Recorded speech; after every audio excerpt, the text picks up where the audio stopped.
This is the Let's Go Win podcast with your host, J.M. Ryerson.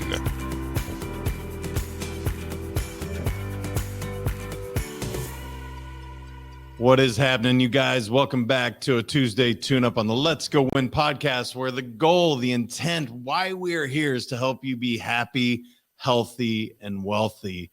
And the gentleman I'm going to talk to today, he's got just a really, really unique, interesting background. And the subject matter that we're talking about is the relentless pursuit of becoming who we are meant to be. And the guest that I have, John Henry Parker, is a former U.S. Marine and behavioral assessment analyst who writes about his personal journey through trauma, grief, recovery, and personal transformation. He is dedicated to helping people who suffer from grief, loss, and trauma, along with their supporting families. Parker's first audiobook, Transitioning Veterans: How We Get in Our Own Way and What to Do About It, provides valuable insights on trauma and the critical mind, and it's available on Audible and iTunes. John Henry, brother, I appreciate you coming on today, and we had such a nice conversation off the air. I'm really looking forward to diving into this with you today. Yeah, it's great to be here. I'm looking forward to the same. Well, first off, let me just say thank you for your service, and I don't mean that half-heartedly. I mean that fully. Anyone that is a veteran that has put work in, has supported our amazing country, I thank you from the bottom of my heart. And obviously trauma is not something that's new. You hear the term PTSD is often, referred to veterans. I guess I'll start, brother. Is that what got you into this work, or what's kind of your story into why this work is so important to what you're doing today? Well, I had a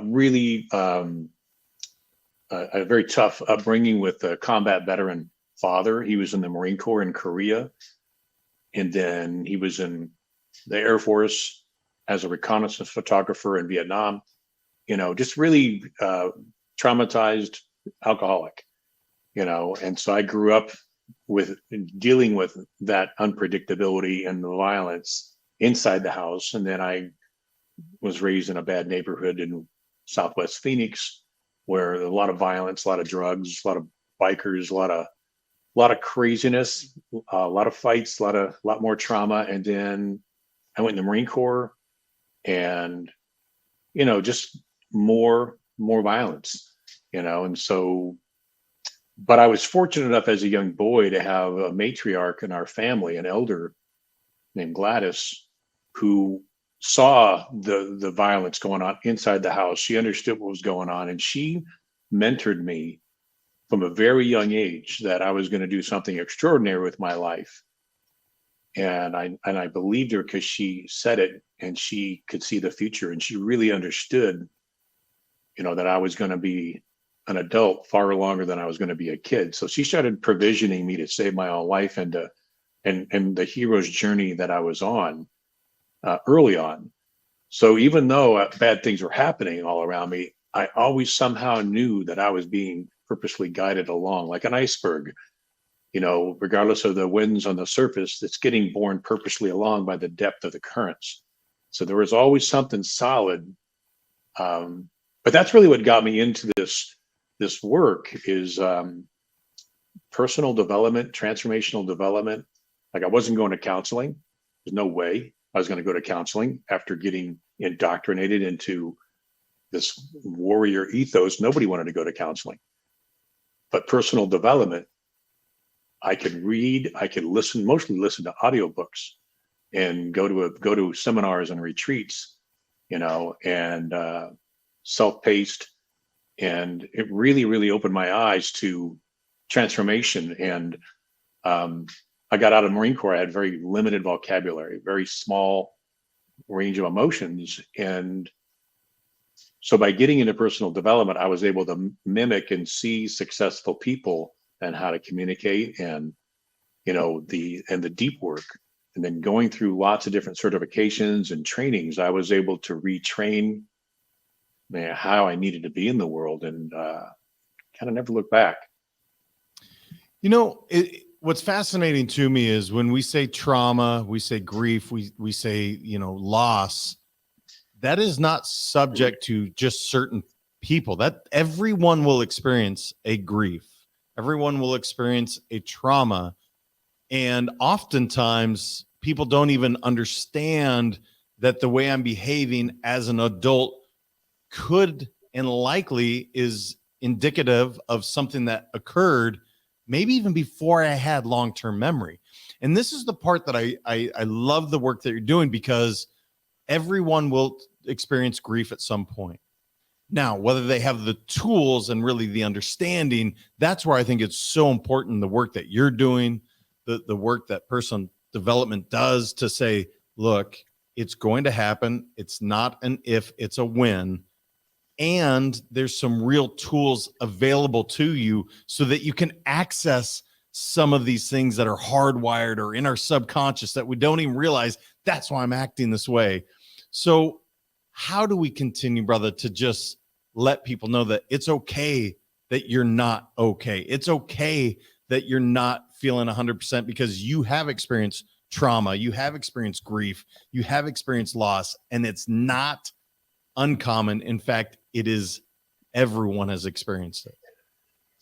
Yeah, I mean, everybody's either preparing for, going through, or coming out of transition, and that can be at any level, right? And then pre-verbally, even before we can speak, our mind is trying to grasp what's going on around us. And if there's a lot of violence, a lot of anger, a lot of tension, okay, even in the womb when mom's pregnant, there's this epigenetically, all the thoughts and the feelings and the emotions that are going on are informing our neurology. They're really, really embedding ourselves like a hologram, is the way I look at it. Psychologically, somatically, ontologically, emotionally. There's just so much going on in how trauma is stored in our mind and body, that I think the most important thing for me was getting in possession of some of the facts that I could understand. Like I understand and I can identify, and I write my book. My book is about trauma. It's about visceral, experiential listening or reading, where you're helping somebody in being informed by being in the experience, but not telling them how to live their life. Here's what happened. Here's what I learned from it. It allowed me to then move on to this next chapter. And this work follows the arc of the hero's journey, Joseph Campbell's work, where, at the end of the journey, you come home with this magic elixir, as he calls it, and that magic elixir is who you become. But backtracking and rewinding, getting in possession of all the facts you can possibly get in front of is the most important thing I could say. Like the ACE scale, the ACE assessment, adverse childhood experiences assessment. I talk about it a lot because it's a simple, you can go to like truesage.com. Friend of mine founded that, and it's you can take a 10-question survey, and out of 10 questions, if you scored 4 yeses out of the 10, then your chances of having problems with alcohol, drugs, violence, long-term diabetes, hypertension are pronounced. And if you have a 6 or more, statistically, a person will lose 20 years off their lifespan. So when I took the ACE scale and I was a 10 out of 10, it freaked me out, because I've been doing this transformational work, including plant medicine work, including Native American ceremonial work, to really kind of excavate and get down into the shadows and the darkness of trauma. So I've done a lot of work, but it freaked me out. So I'm like, okay, now I'm doing the smaller work, polishing work. So I'm putting years back on my life, because I know I'm no longer carrying the amount of rage and tension that's going to burn me out. So now I'm working on, like, how do I watch my thoughts? How do I observe my thinking? Your thinking creates your emotions, and your emotions create the chemical soup that your body generates. That's like Joe Dispenza, Bruce Lipton's work. So I'm really just focusing on personal development, thought leaders, and kind of just going in and taking what I can to piece this together for myself. And this book is about each chapter building upon the next, of going from the experiences of trauma and how do you discover what comes next. And then it gets into mindfulness, non-duality, plant medicines, all kinds of things that are more aspirational. Yeah, and you and I were talking off air. I just got back from Costa Rica doing 3 plant medicine, specifically ayahuasca ceremonies. And for years, about 4 years, I've researched on ayahuasca specifically, but I didn't understand, even till I got there, how you said the word sacred and how long these medicines have been around, and the ability to access your subconscious, the ability to reach places that, unless I'm in a really, really, really deep meditative state, I still don't know if I can get there. But there's this enhancement, or at least that was my experience. And I have to say, the word work is exactly right. It's not for the faint of heart. This is real work to get in there to say, I want to live my best life. I want to experience true joy, peace, love. And it's not woo-woo. I mean, this is really, really deep work. And I have to say, the experience was transformational. That's the perfect word. And I know that you said you've done some ceremonies with ayahuasca and other plant medicines. If somebody were listening to this and they really were stuck and they just didn't know what to do, they know something's not right, they know that they experienced, some of these really challenging childhood traumas that often people don't want to face, but they also know I'm not living their best life. What would you say to them, John Henry, to say you have options, you really do have some tools available to you if you're willing to do the work? Well, if you're willing to travel and you have some resources, there are ayahuasca ceremonies going on all over the world. This has been discovered, and it's a big movement. But also ayahuasca, like you said, it's not for the faint. You go into this, and it's a powerful experience. I've been using for thousands of years. So ayahuasca for me was a pretty profound experience. But if somebody's sitting back saying, I want to do something that's safe, a little more controlled, medically prescribed ketamine. There's ketamine clinics all over the world where you can have an anesthesiologist or a psychiatrist actually administer ketamine. It lasts about 45 minutes to an hour. It's a profoundly spiritual experience, and it allows you to it moves past the thinking mind completely. Like ketamine's one of the safest anesthesias in the world. So it's a mild, you're being sedated, but you're turning off your thinking mind. So that's a controlled environment. There's an organization called Better You Care, better, the letter U, care.com.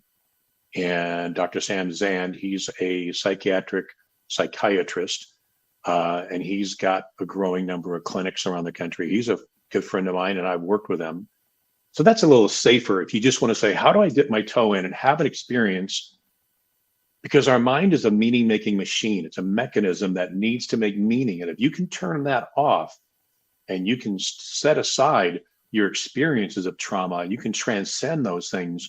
It's like laying down a superhighway of a new neural networks. And people come out of it all the time. They forgot that they had trauma. They forgot they had any symptoms. And you can build a life from there.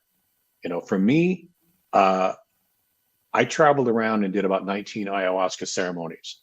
And when I talk about this, the main thing I would say is I found real love and a real joy, which I didn't even understand. I was 52 when I did my first ayahuasca journey, and I found such a profound sense of joy that I knew that I never had joy, not 1 ounce of joy in my life. A lot of trauma, a lot of achievement, a lot of accomplishments, but I found a place for me that was not just the absence of trauma and conflict and aggression, and that there wasn't even the possibility of it. It was such a beautiful, sense of being in pure awareness that It's like soul retrieval. That's the way I would sum it up the most. I went back in, and the way I look at it is we were a clean hard drive when we came into the world. And then all this shit happened to us. And what this is setting all that stuff aside, all the meaning making, all the triggers, all the craziness, and you're surrendering to an amazing sense of pure awareness. There's a supreme intelligence outside of our conscious awareness, even right now. And because I'm such a control freak, man, it flipped me out. I couldn't surrender to it. And I didn't purge for 18 journeys. You're supposed to purge, throw up. It's part of the ceremonial aspects where you're moving things out of your body. And I didn't purge until my 19th journey because I just couldn't let go of control. But I found joy. I got all these benefits from it. But when I finally purged, it was a spiritual experience. Yeah, and Paul had also mentioned ketamine as well, and he said better you, and he used it at home. And I guess that's what I want people to understand is that there are so many tools available to help access things that are really challenging to get to without the use of whether it's a plant medicine or something that allows you. And again, I'm not an expert, not by no means, but I will say what you said for me, I found a level of peace and forgiveness. And I didn't go in with that intention. I mean, John, I literally thought of people I hadn't thought of in 20 years. And not only did I forgive things that maybe they had done, but more importantly, I forgave myself for some of the wrongs that I had done that I didn't realize were sitting in there. And I don't want to make this about me because this show, I want to focus on what your book is doing. But I do, when we get on this subject, I just want people to understand that there are ways to access this. And when you do, like you said, you unlock a level of consciousness and it allows your true self to come to light, that true light to shine. And it's beautiful, man. It's absolutely beautiful.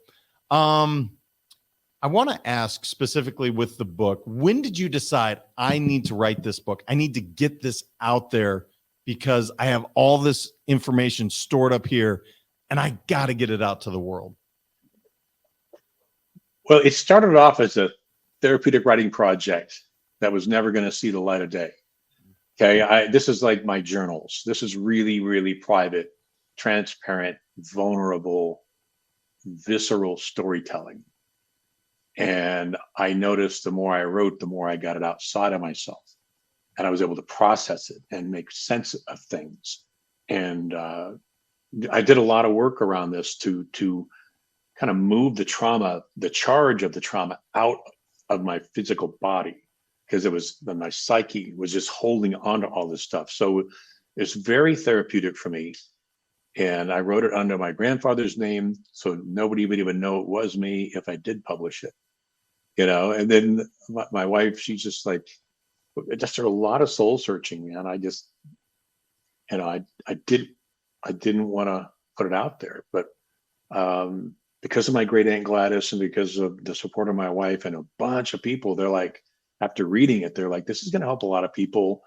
And what do you really want to be known for? What's your legacy?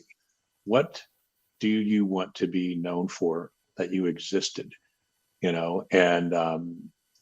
I had a son who passed away after he got back from Afghanistan. And he and I did a lot of this work together before he passed away. And so I thought about Danny, like, why should I do this? And I got all green lights, but I was just so resistant. Like Stephen Pressfield's book, The War of Art, it saved this book because I had so many different forms of resistance that my crafty mind would find ways to keep me busy. Even though I was passionate about writing, I just wouldn't sit my ass down in the chair and do it because I had, of course, all these busy things that I had to do all the time. He calls it resistance. So I had to really look resistance in the eye and identify all the ways I was squandering my time and not writing, not creating. And a big inspiration for me was watching a documentary called Finding Joe. It was funded by the Joseph Campbell Foundation. It's about finding Joseph Campbell. It's about his life. And there's a really cool graphic in the documentary about the hero's journey. That all great stories from every tribe and every culture in history all draws from this monomyth, as he calls it, that follows the same arc of this hero's journey, like Luke Skywalker in Star Wars and his epic journey, Braveheart. Like in any great story, follows this character going off into the wilderness and going through trials and coming back and discovering who they become.